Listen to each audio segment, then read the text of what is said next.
Okay, Chris, Papa George, thank you for coming on to Here We Go. Thank you. And this is your sidekick, Valentine. Road Dog Valentine.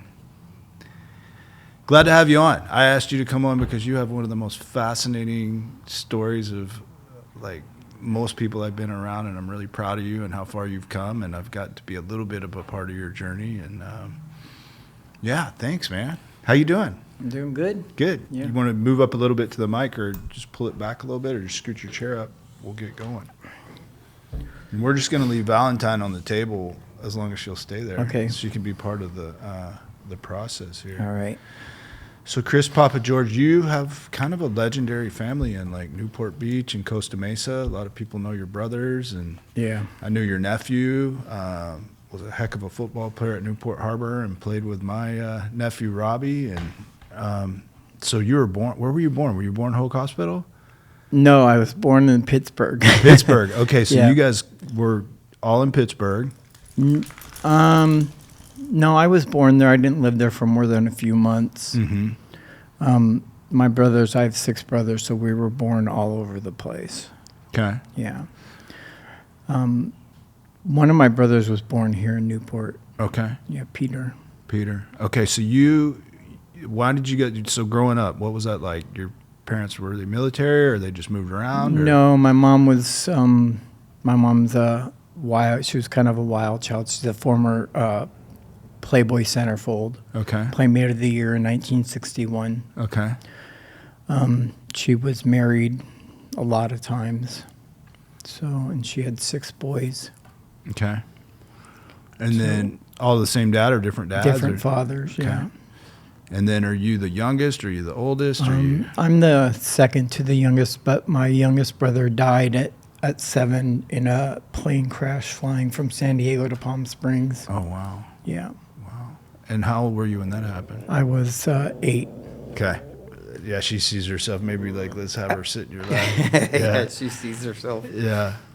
So you were 8 years old. So tell me about that story. You're 8 years old, and you guys are living where when that happened? We were living in Palm Springs. Okay. And my mom was at a Playboy party, and my brother went to visit his dad. And I went with my mom to L.A. and staying with another playmate's son. And while my mom and her girlfriend went to the Playboy party, we got a call in the middle of the night saying that one of my older brothers had gotten in a motorcycle accident and he broke his leg, and that the hospital needed my mom's signature to work on him. So we jumped in the car and came home. I just remember sleeping and being carried and hearing my mom screaming in the driveway, "Not my baby, not my baby."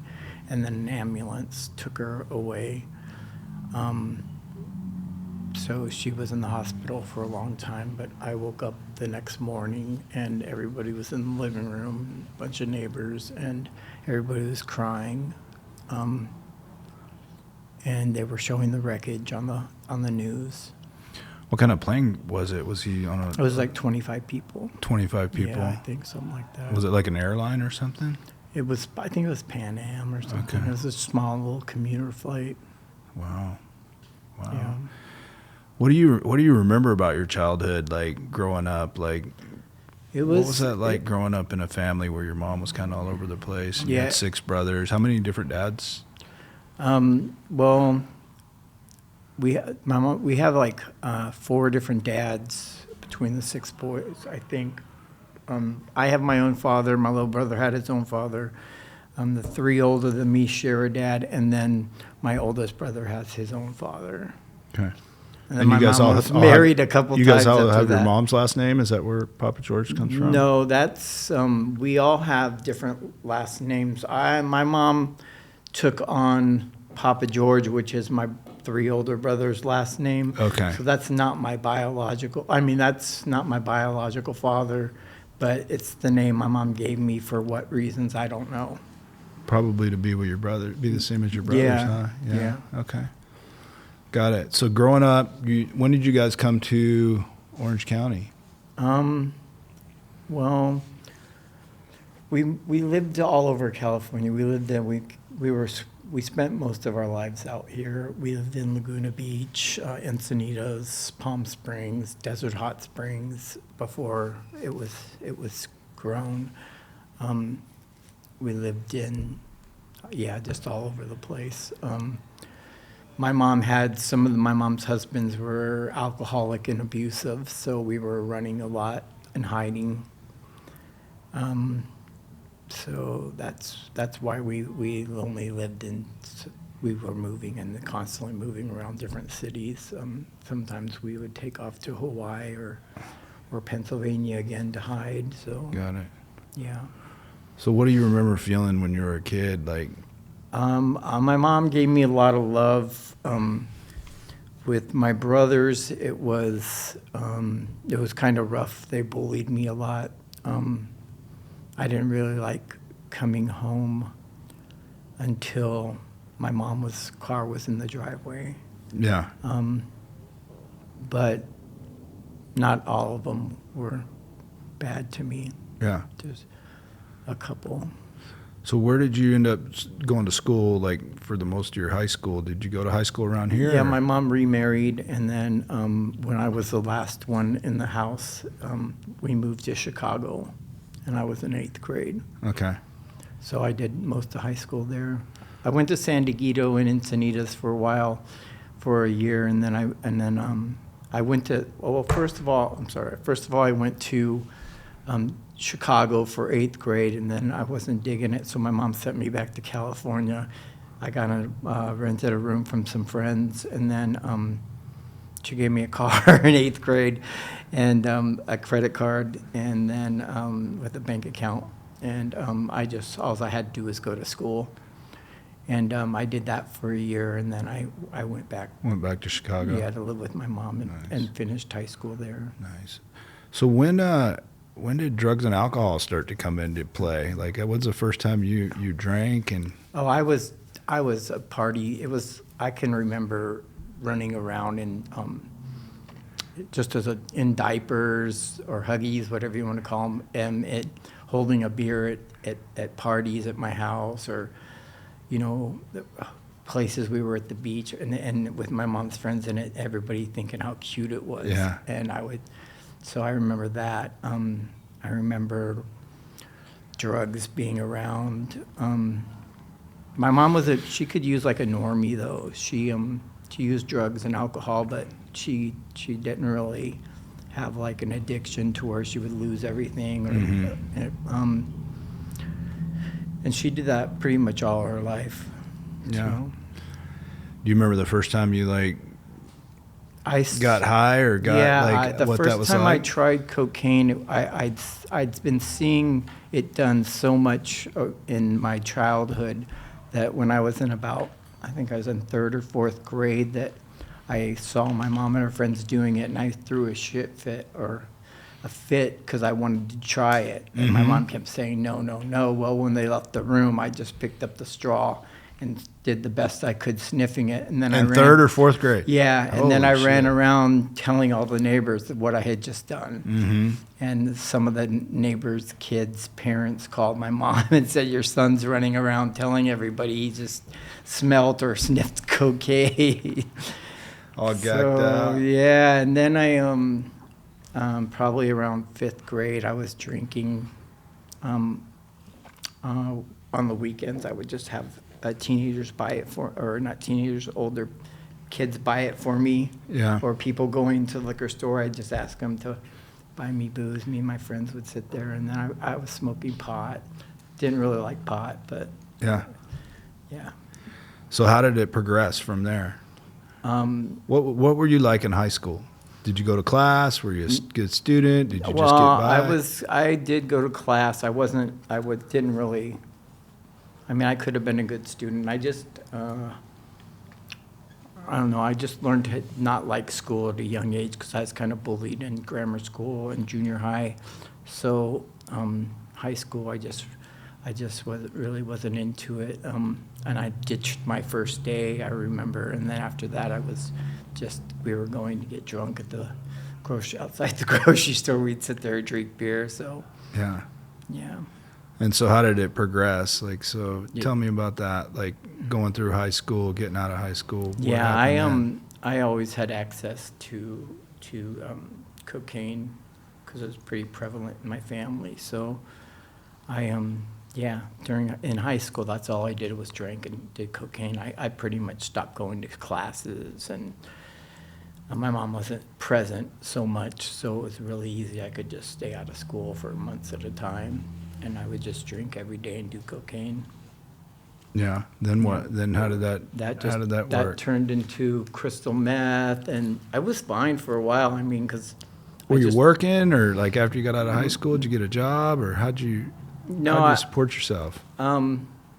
Well, my mom supported me, and then I always worked.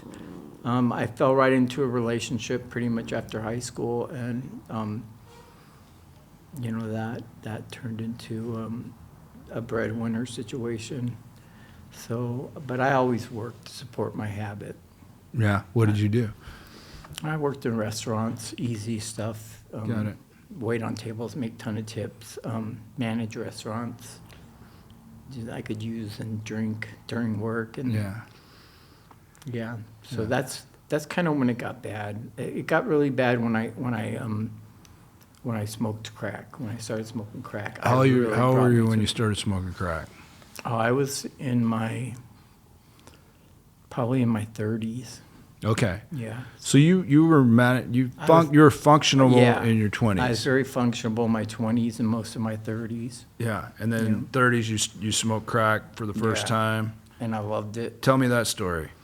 How I smoked it for the first Yeah. time. Well, I was going to buy some powder from a guy at a bar, and he took me to his car, and he sold me some powder, and I put it, well, what I thought was powder, and I put it on a mirror, and I started chopping up, and he asked me, "What are you doing?" And I said, "Well, I'm going to snort a line. Do you mind?" And he goes, "That's not how you do this." And I says, "Well, what is it? How do you do it?" And he goes, "Let me show you." So he put some in the pipe, and then he smoked some, and then he handed me the pipe. And I had just bought $100 worth. And I took one hit, and then I said, "Okay, I'll take another $100 worth, Right. please." Right then. Yeah, right then It there. got and- you. Yeah, it got Was me. that early 90s? That was, yeah, probably. Yeah. I'm not sure what it That's when was. crack was prevalent Yeah. in an Yeah, epidemic. so I was sold on it after that, and anytime I drank, I instantly wanted to do crack or cocaine or meth. Yeah. Yeah. And so you smoked crack for the first time. Tell me about the progression, and that was when you said you started kind of having some consequences and going down. When's the first time you remember having a consequence from smoking crack? Well, I started doing I'd started staying up all night smoking it and doing no call, no shows jobs, getting fired from jobs, which wasn't normal for me. I also had consequences with my significant other, who was, trying his best to, he used to have to lay my clothes out for me every morning because he knew I wasn't going to make it to work because I was downstairs awake all night. Yeah. And then I would go up and pass out wee hours of the morning when I had to work at wee hours, so my suits would be laid out, or my job uniform down to my underwear and socks. And then he'd be calling me from his job, like, "Get up, you gotta go to work." Mm-hmm. And that was when I was really beginning to be a problem. Yeah. And then, I just worked to support my habit. I never pitched in for bills or Yeah. really anything. yeah, did you ever at any time want to quit, or? Yeah, I had a lot of suicide attempts and a lot of treatment centers and a lot of mental health institutions. So what was the first thing that happened? Was it a suicide attempt, a treatment center? I had been trying to attempt suicide since I was very young. Yeah. Yeah.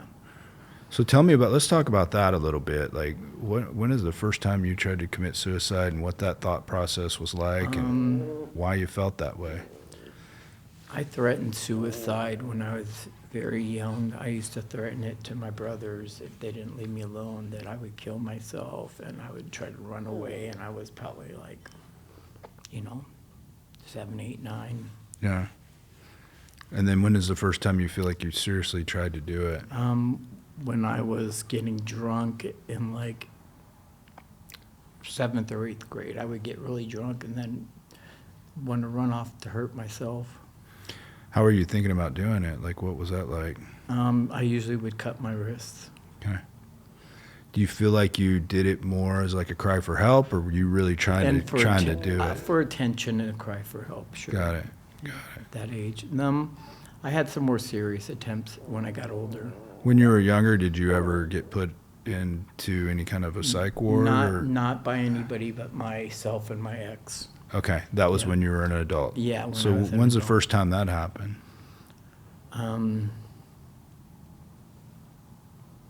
I think the first time it happened was when I lived in Atlanta, and I got pulled over with somebody who was driving me home, and the guy threw his bag of dope in my lap when we got pulled over, and I took the cocaine that I had and I swallowed it. Well, he had a lot of other stuff in that bag, and the cops thought I swallowed black tar heroin, and they asked me what I swallowed and why did I swallow it, and I said, because I don't want to lose my right to vote. Yeah. And they took me to a hospital and then I went to a drug rehab mental health place called Charter. It was a really big place. Charter Hospital in Atlanta. Yeah.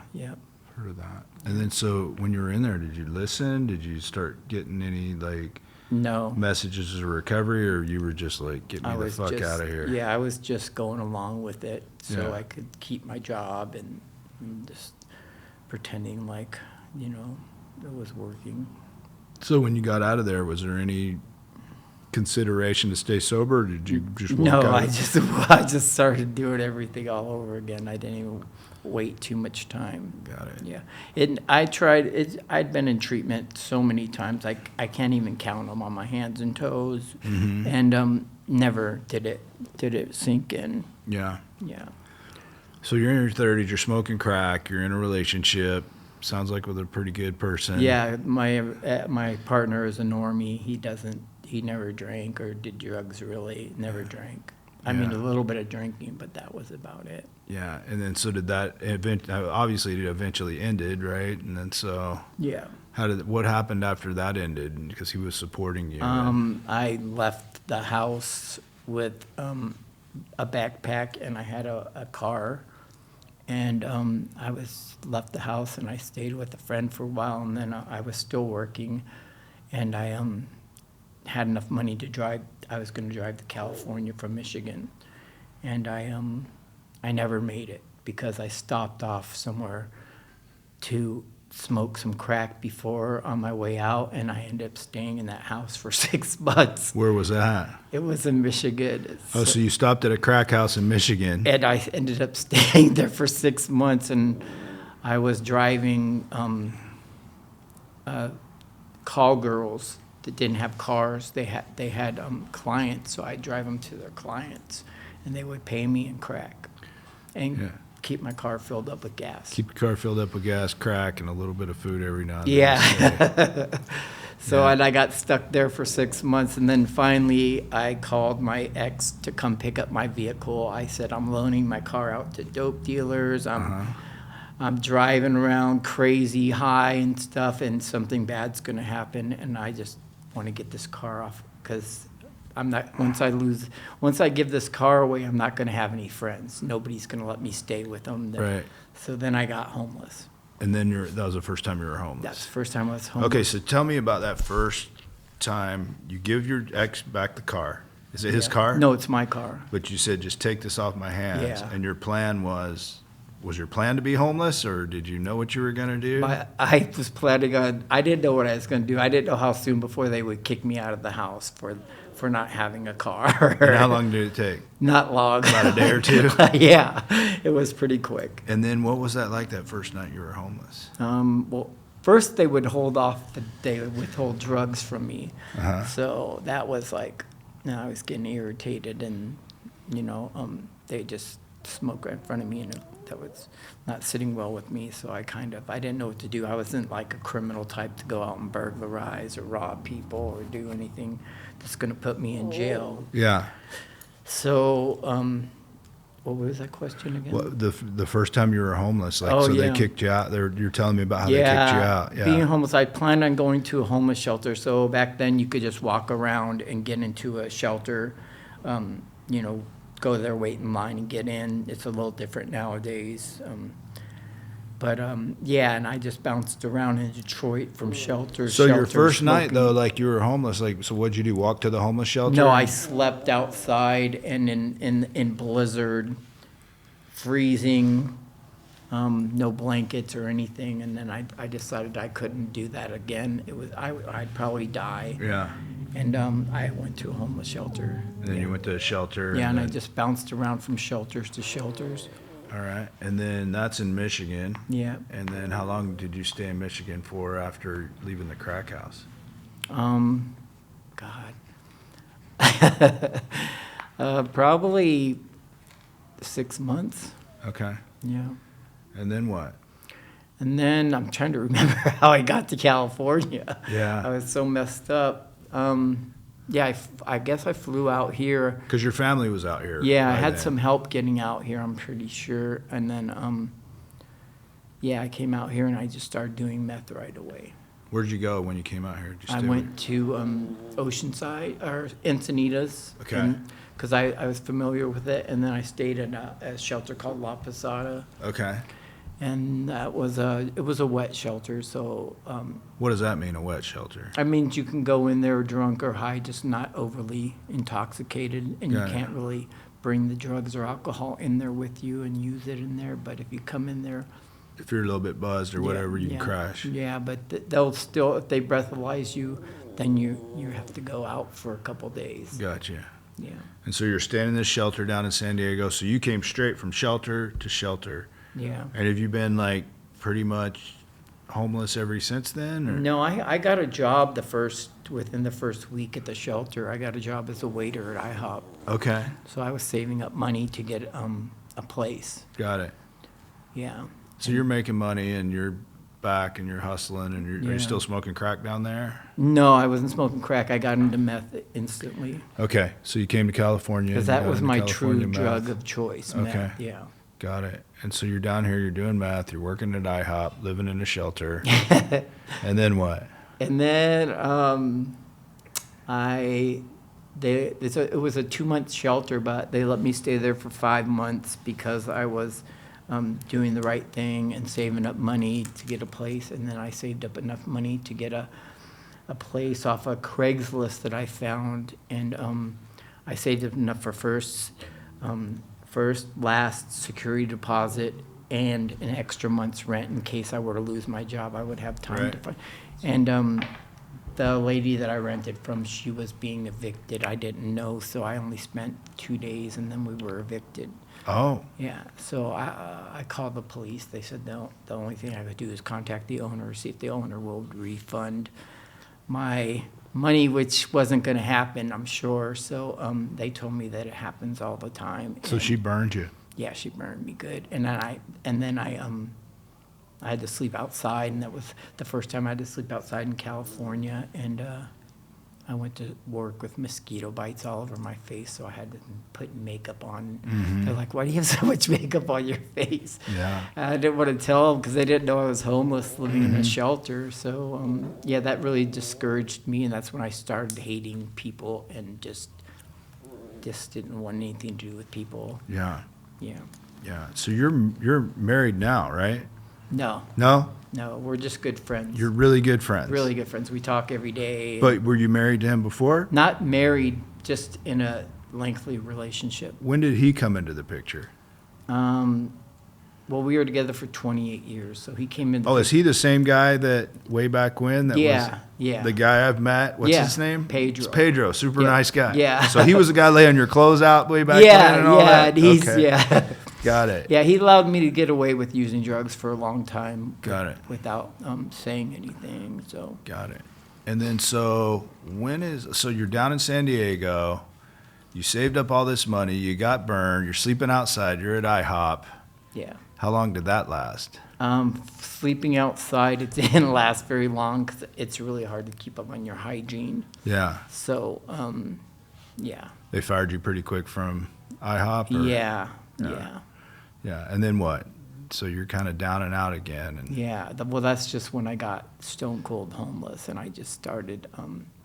I started stealing from big stores, and returning things with my ID. I'd steal things, return things with my ID, and get gift cards, and then sell the gift cards for cash. Yeah.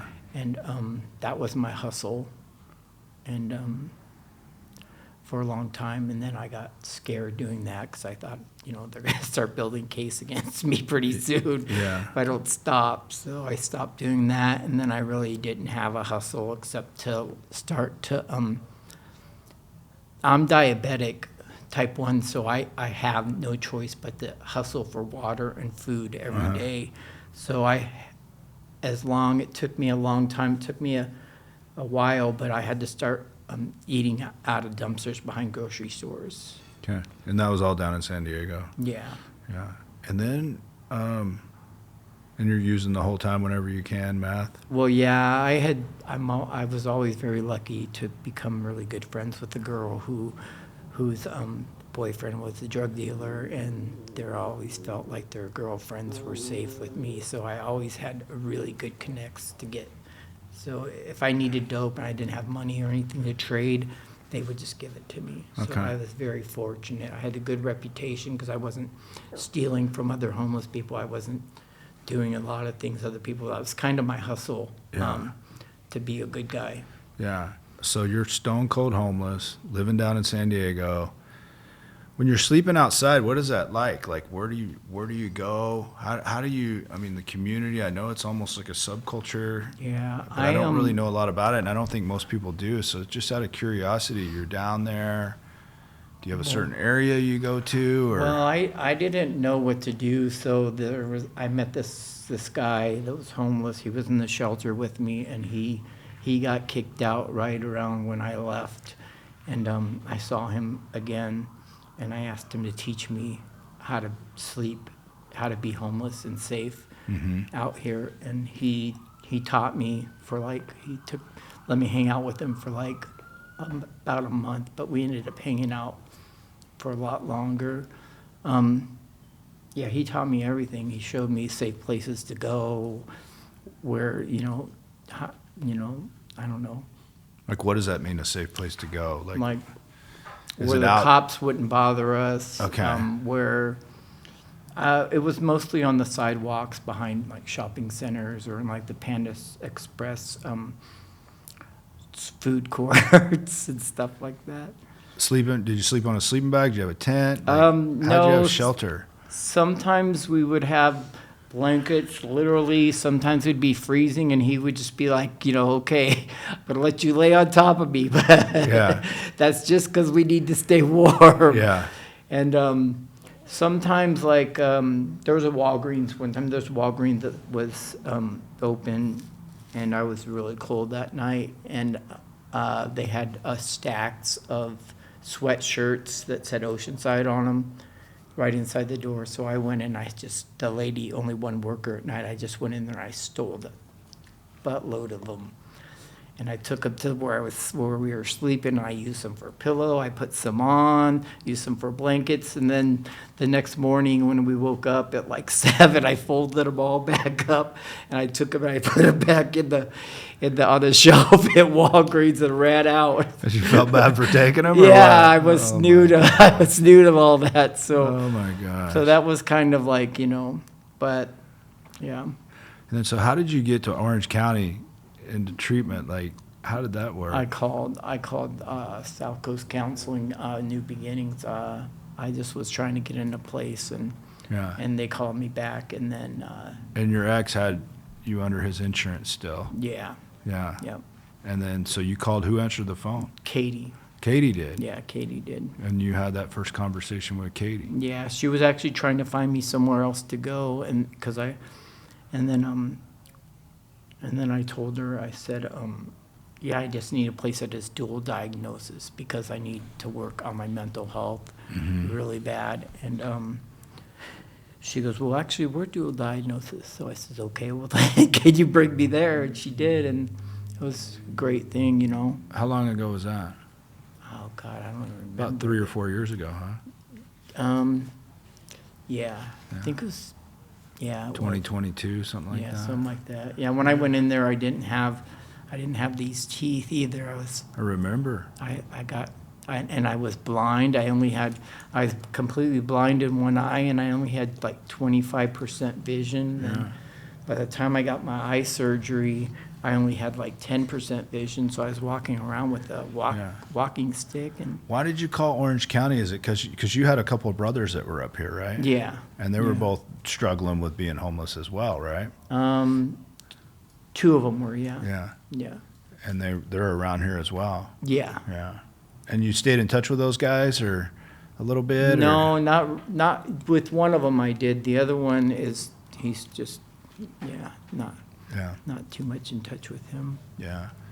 And so why'd you call Orange County? You just wanted to come up here and get out of San Diego, or? Yeah, I probably just wanted to get out of the area. Okay. I had called one once, hotline, and told them I wanted to be as far away from California as possible. Yeah. And they ended up sending me to Florida. Yeah. One of my brothers bought the plane ticket for me. Got it. But, yeah. So you came up here, you went to South Coast Counseling, which, by the way, is the oldest treatment center in Orange County. I don't know if you know that. I didn't know It's that. been around since the 60s. It's a phenomenal place. Yeah. It's a nonprofit, and they do a really good job, and I got to work there, and that's where I met you. Yeah. And I remember when you came in, you couldn't see, you didn't have teeth. Oh, I was entitled. I thought I blamed everybody for everything. I was throwing ceramic dishes around the house and thinking you guys owed me treatment. I remember you guys were contemplating on sending me to a higher level of care, and a few of you went to bat for me. My sister did. Yeah, Camille. I know. And kept me there, and this is what happened. You guys showed that made me felt like, when I heard about that, I was like, I felt the love and something I hadn't felt before. Yeah. And I used to say to Camille, and Taryn used to always say, you know, I love you, and I'd be like, I can't say it back. I Yeah. don't feel the same way you feel. Yeah. So it's hard when you say that to me Yeah. for me to even like comprehend it, and it makes me uncomfortable. Yeah. And now I tell her every time I talk to her that I love her, and Taryn and you and everybody. Yeah. It's crazy how I can just say that now, and before Yeah. I was so hard and Yeah, it's like that saying, sometimes somebody's gotta love us till we can love Yeah, ourselves, till yeah. we can feel love for other people. I know right? it's really So, crazy. Yeah. Getting this dog helped a lot too, because I she remember loves when me you got the dog. unconditionally too. Yeah, exactly. Yep. There's nothing like a dog, man. Dog doesn't care what you did that day. They're gonna, So, Yeah. all right. So you go to South Coast Counseling. Yeah. You get sober for a minute, right? Yeah. And your eyes start to get opened up a little bit. So let's talk about like that first time you got sober and what you started to realize and how that worked. Yeah.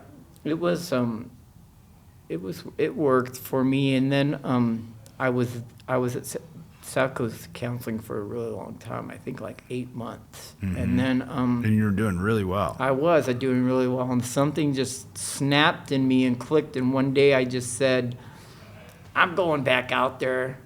I said, screw it. I'm just going to be a homeless drug addict living in a cardboard box for the rest of my life. And I surrendered to it. I was like, and I'm going to be okay with that. That's going to be my life. So I tricked one of the techs into giving me my phone. And because they all trusted me, I told them I was going to, if he could let me charge my phone so I could get a phone number out of it. And he left the room, and I took my phone and ran out the door. So I felt bad for that. I probably could have got him fired. But, yeah, and I left. And then I don't know how many months. I know you called me, and Camille called me every day trying to get me to come back. You left for a while, for a good minute. Yeah, it was a good minute. And then my mother passed away, and I was so stuck out there on drugs and alcohol that I couldn't even make it to the hospital to see her, or to my brother's house where she was staying during her cancer. And then I found out that she had passed away, but I didn't find out for 3 weeks after the funeral. So that hit me like a ton of bricks, and I really went off the edge.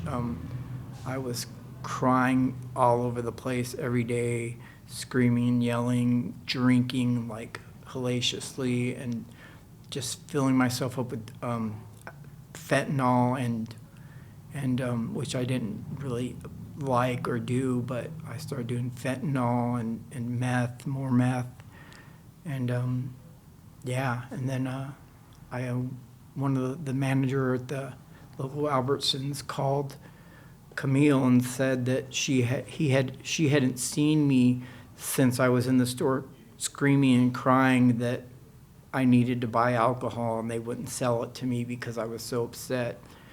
So Camille had made very good friends with the Julie, manager, yeah. Julie, Yeah. at Albertsons, And Julie because was- that's how somehow she got connected with Camille. Yeah. And Camille would call down there and try to find you Yep. and check and see if she'd seen you. Because I Yeah. guess this lady knew you were diabetic and tried to make sure you had food all the time. Yeah. She's one of your angels, right? Yeah, So- she would always say to me, "Are you ready to go back to rehab? Because I'm calling an Uber right now." And I'm like, "No, I'm Yeah. coming back." Yeah. Yeah. So, yeah, and then you guys were thinking about me, and you heard that I was not doing well. Julie sees me every day, so Yeah. she was really concerned when she. Well, this didn't went on see for me. months. Yeah. You know, and I've got a story behind it that I'll just tell right now, because Taryn, Yeah. at that time we were all working at SEC, and Taryn reported to me, and she comes in and she goes, "I've got a really bad feeling about Chris, and I'm going to go find him." And I'm like, "You can't go down there by yourself, Taryn." And Taryn's like, "I'm going." And I'm like, and so I've known Taryn since she was little, and I know her mom, and she gets something in her mind, there's no telling her no. And she drove down to find you, Yeah. In not knowing where you a were, very dangerous canyon that I lived in. not knowing where you were, Yeah. and took a pack of cigarettes down there and bribed people with cigarettes Yes. to take them through that canyon. And I guess you had a whole little setup with a shower and a house and a Bathroom. and all Yeah. kinds of stuff down there, Yeah. and found you. Yeah. And it was like one of those things where you're looking up at the sky and going, wow, like something bigger than us knocked on Taryn's heart that morning and Yeah. got her to come down there. Because when you came back and she talked you into coming back, and I'm going to let you tell that story in a minute, Yeah. but you weren't very healthy. And if you'd have been out there 2 or 3 more days, we might not be having this conversation Yeah. right now. Yeah. So tell me about Taryn showing up. Some guy told me that there was a redhead lady looking for me, and I says, "Well, I don't know a redhead lady." And then, so anyway, I was in my tent smoking meth, and anyway, so I hear this, "Chris," and I go, I have a long trail to my area because I had a big setup, like a tent in the living room, and then I had outdoor, like a little patio area with carpet. And I looked through the screen, and I said, she goes, "Chris, it's Taryn from SEC." I go, "Oh, I'm not going back to rehab." Right then, She yeah. goes, "I'm not here to take you back to rehab. I'm just here to check on you. We're worried about you. We heard about your mom." And I says, "Okay." And then I opened the screen and told her to come in. I had blood all over my face. I didn't even know it was on my face. I was just, but anyway, I had, she said she just wanted to take me out to get me something to eat. And then, so I said, "Okay, I'll go with you, get something to eat." And then, after I ate and talked with her, I says, "Okay, I'll go back with you," just because I was so like just worn out and beaten up out there. Came back to treatment. I thought I was just going to stay a couple weeks and get healthy, and then I would just come back out. That was my intention. I came back She talked you into coming back. Yeah, she talked That's me what she into- does, yeah. Yeah, she talked me into coming back. And So when you got back, yeah, I was really sick. I was exhausted. I was walking like a drunk man for a while. I would fall asleep in my plates of food. I would just go in the bathroom and I couldn't even stand up to go pee. I had to sit on the toilet and I would just cry in there for a long time. Clients would be knocking on the door asking me if I was okay. I barely remember it. I remember it real well. I'm told the Yeah. stories. And then I was in bed and they do 15-minute checks on you well, they were on me anyway. And they couldn't wake me up. So they called 911. And when they got me to the hospital, not only was my sugar really high, but they found out I had pneumonia.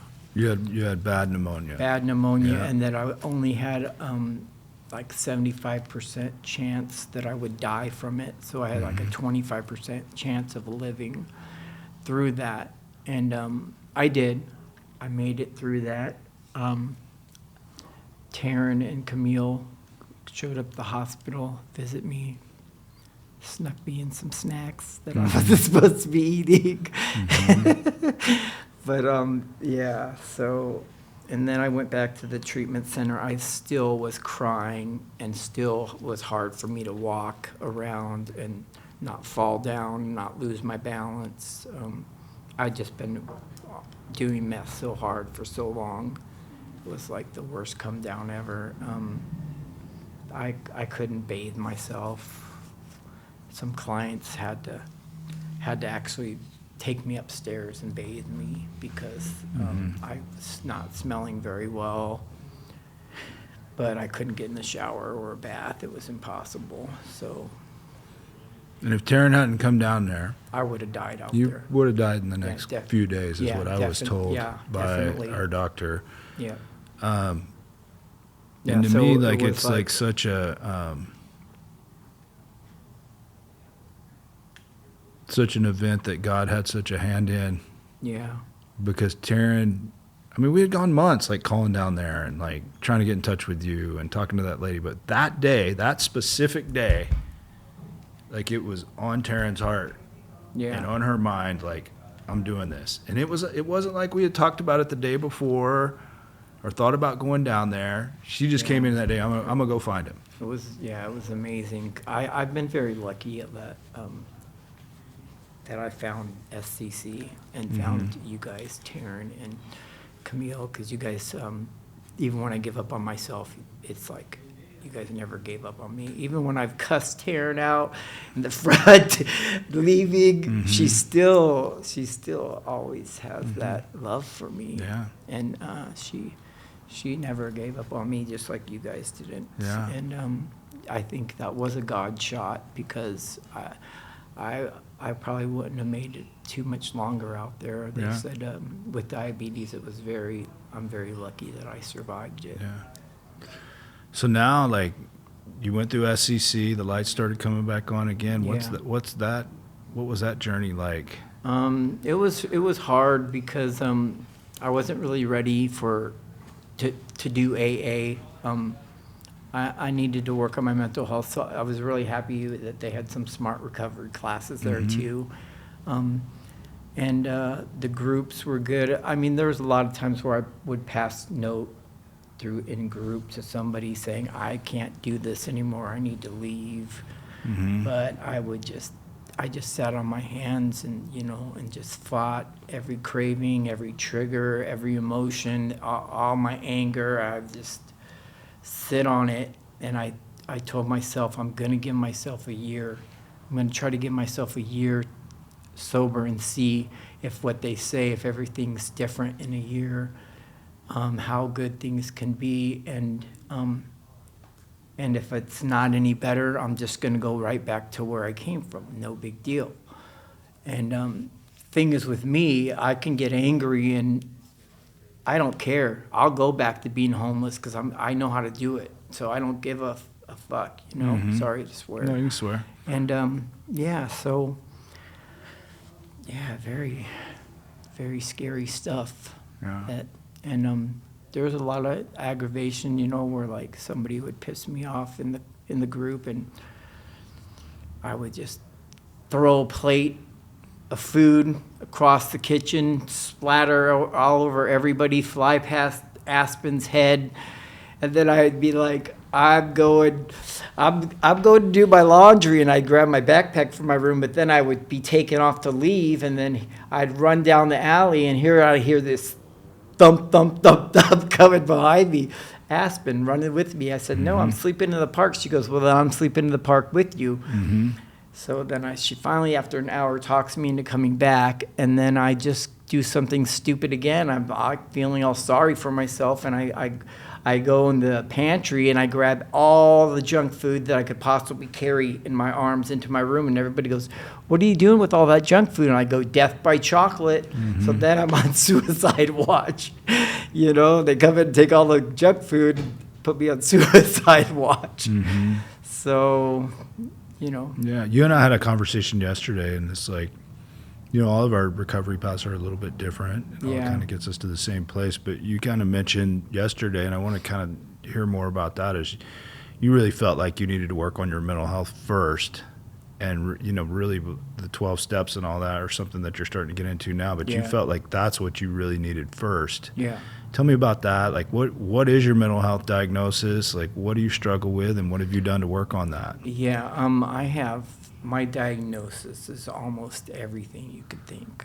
Depression, bipolar, I have severe mood disorder,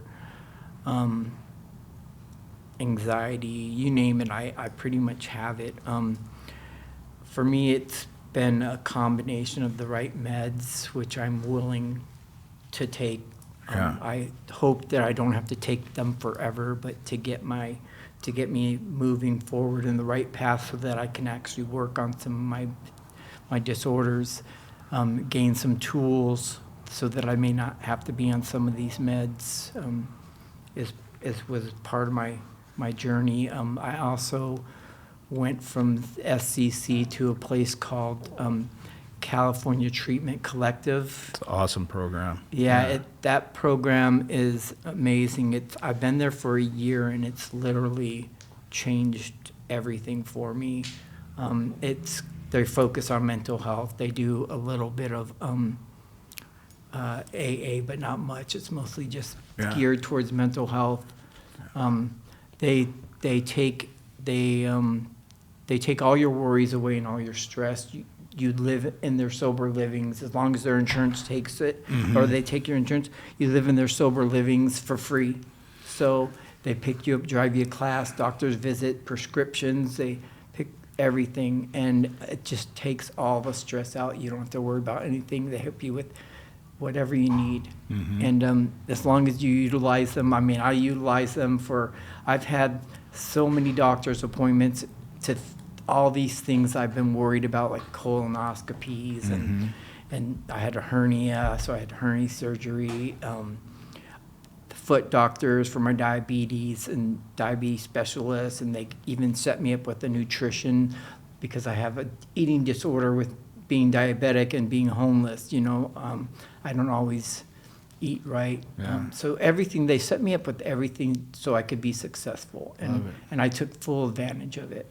What are some of the things that, obviously the medication and getting that right helped with your mental health, but what are like some of the recovery mechanics that you've really learned, that you really go to now, that help you with your mental health? Like, what are some of those things? Well, I went to all my groups. I did do a program of Smart Recovery during the past year. So Smart Recovery has been it's a self-motivation program. So you don't have a sponsor. You don't have. I mean, you could have a mentor if you want. They do have some groups and some stuff, but they also believe that you do recover from an addiction. I don't meet a lot of people that were in my situation, usually most of the people are just like drinking too much, but they're holding down jobs, houses, cars, whatever. But I tried to, every group I went to, I tried to take something out of it, and I tried to act, speak, and, open up. And it's all men's program, SEATS, California Treatment Collective. So I wasn't real happy about going to all men's program because I seem to bond with women faster than men, but it's incredible. It wasn't even scary for me. They just cover everything. It's just amazing. It was amazing for me.